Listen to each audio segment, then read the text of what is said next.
In today's video, I am going to teach you how to use Miro board map. We will start from the basics, then move into a few helpful features that make your boards easier to build, share, and present. First, create a free Miro account and make a new workspace. From your dashboard, select the option to create a new board.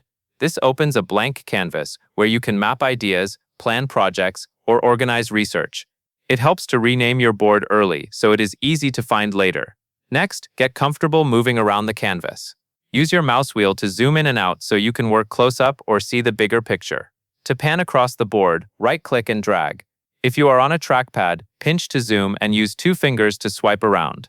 This matters because Miro boards can get very large and smooth navigation keeps you focused. Now use the left toolbar for your main building blocks.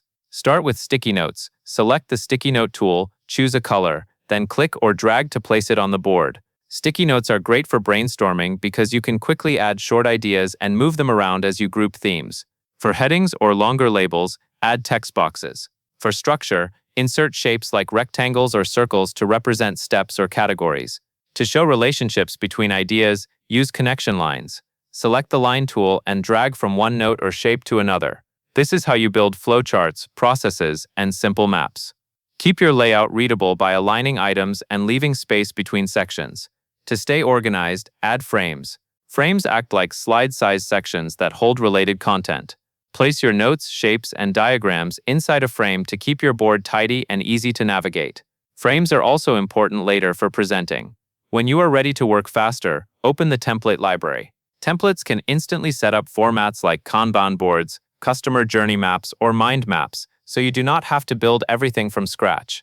For collaboration, use Share to invite others and set permissions like viewer, commenter, or editor. Use tags and clear labels so teammates understand what each area is for. You can also use Miro AI to summarize sticky notes, generate new ideas, or expand a brainstorming cluster. When your layout is set, lock key items so they do not get moved accidentally.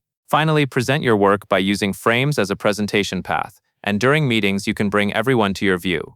When you need an offline copy, export the board as a PDF or a high-resolution image. That covers everything you need to know.